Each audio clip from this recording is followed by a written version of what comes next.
Ayan. Magandang umaga.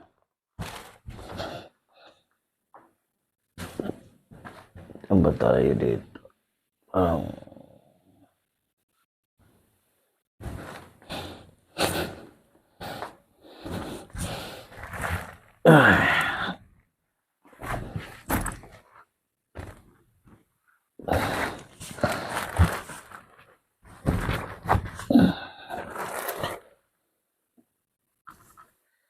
Mayong buntag, mga kapadadyon. Tayo ay cup noodles. Huwag na tayo mag-rice. Kumusta kayo at kumain na ba kayo? Ito yung binigay ng kasama kong Arabo. Ayan, buldak made in Korea. Hot chicken flavor ramen. Susubukan natin kung ano yung lasa nito. So ito pala yung laman.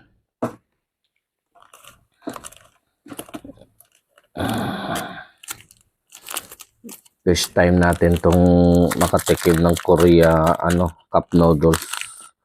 Ewan ko kung anong meron dito. Yung pala nila dito, medyo malapad yung noodles. So, paano ba to? Unahin na lang natin paglagay yung sangkap bago natin buhusan ng tubig.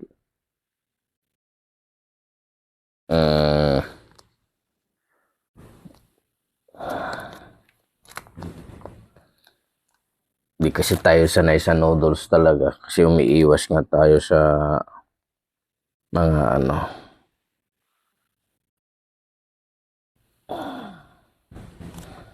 So, hot spicy itong natin. Binigay ng Saudi. Proud na proud yan pag nagbigay ng pagkain. Lagi niya ako binibigyan. Minsan chocolate, kaso nga lang di naman ako mahilig. So takpan natin kasi medyo matigas. Antayin lang natin na So kumusta ang Saturday? Kumusta ang trabaho? At ganito lang talaga yung buhay Saudi.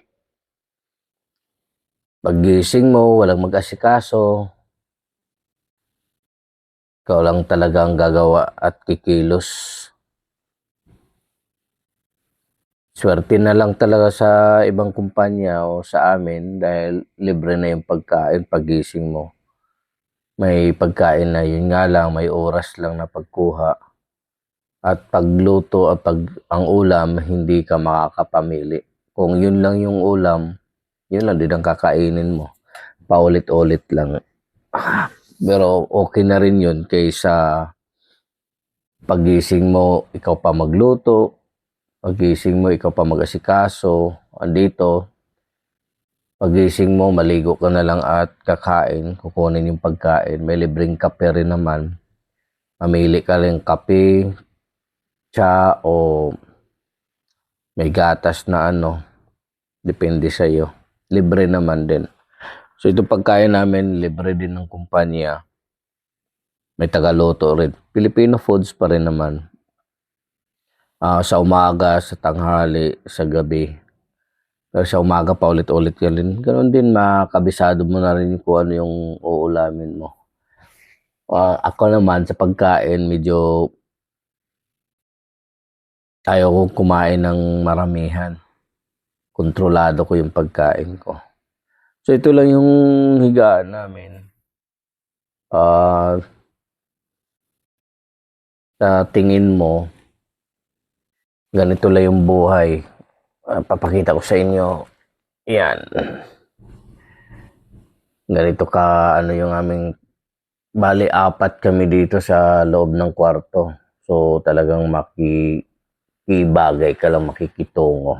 Yan. sa kasama ko. Kaya nilalagyan namin para hindi sa ilaw kung sakaling gusto mong matulog ng maaga. Kahit hindi patayin yung ilaw, na lang. So, kanya-kanyang lang talaga pwesto. Ito yung sa akin, magulo rin. So, hindi pa tayo nakabili ng cabinet para pangharang. So, ito lang yun, kasimple. Ang buhay Saudi. Engineer ka man o depende talaga sa kumpanya. May mga kumpanya rin naman magandang magbigay ng pasilidad. Pero huwag ka na mamili, basta ang importante pinapasahod tayo. Importante yung sahod natin. Ano man yung sitwasyon natin dito, ganito yung buhay ng Saudi na sa tingin nyo ay maganda, sa tingin nyo ay sinuwerte yung ibang So, ito na pala yung ganito pala yung itsura. Ganito pala ang itsura ng, hindi ko lang alam kung kaya ko ito kainin. Koreang noodles. So, malalaki yung noodles, cup noodles nila. Kaya ko kaya to. Dadagdagan ko pa.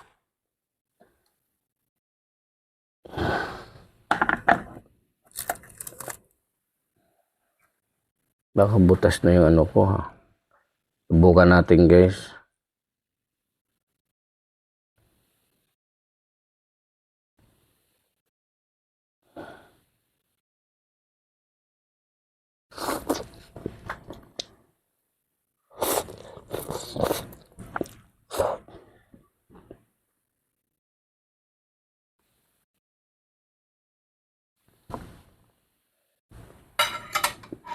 Makunat yung baka hindi pa masyado luto. Takpan na natin ulit. Kunat pa yung sabaw. Sabaw. Makunat pa yung noodles, cup noodles. Kailangan pa natin siguro to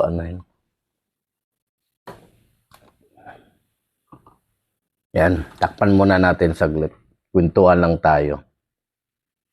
Yung ganito yung buhay dito sa Saudi, depende lang talaga sa kumpanya na napasukan mo. Maswerte ka kung ang pasilidad ng kumpanya na pinapasukan mo mula sa trabaho hanggang sa bahay ay maganda. Napakaswerte mo na. Ako naman nakaranas din naman ako sa Pepsi Cola na kami yung namili ng pasilidad o kami yung namili ng bahay. So, tigi-isang bahay kami, binibigyan lang kami ng housing. Dito kasi, hindi na binigay. Kumpanya na ang naghanap ng matutulugan namin na libre. Sila na nagbabayad. Yun nga lang yung napuntahan naming accommodation ay libreng pagkain pero hindi ka makapagluto. Maganda rin naman tong accommodation. Yun nga lang ang kakulangan dito ay hindi ka makapagluto. Maganda sana siguro yun kung libre pagkain pero pwede ka makapagluto. Kasi pwede mo siyang ibahin yung ulam na gusto mo. Pero ganun pa man, pasalamat na rin kami kasi safe kami dito. Malinis naman din yung accommodation na to. Kahit papaano, may shower, may maganda rin. Yung pasahod naman sa aming kumpanya ay okay na rin. Hindi naman delay. Yung nagiging delay lang yung nagbago ang management sa overtime. Pero sa ngayon, dahil matumal na talaga at saka hindi na talaga maganda para sa ang Saudi medyo na ngayon. Sa amin, yung overtime, dili-dili na nga ang bayad. Pero sa basic naman, okay lang. So, try natin to kung anong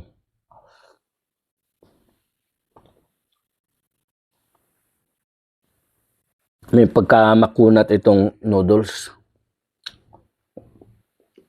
Parang hilaw na hindi mo maintindihan. Ganito pala yun. Tapos maanghang.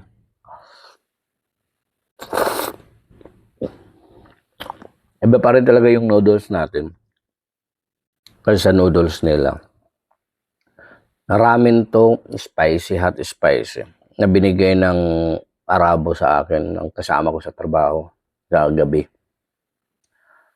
So, yun.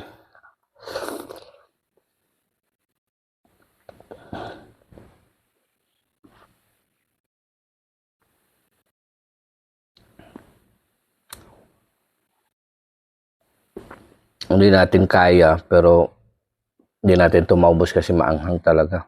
Hindi ako sanay sa anghang. At tanghali na lang tayo kakain.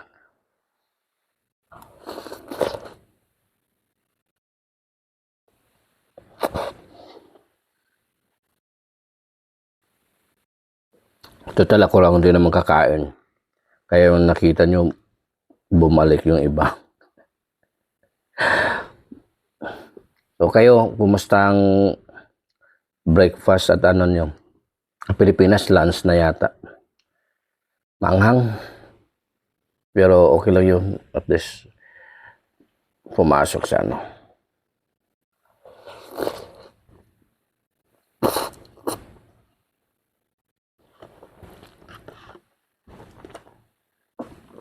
So yun lang, at please subscribe my YouTube channel na Padajon Vlogs.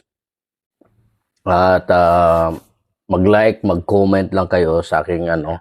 Mag-suggest kayo kung gusto nyo kung ano yung dapat kong gawin. Basta kaya ko lang.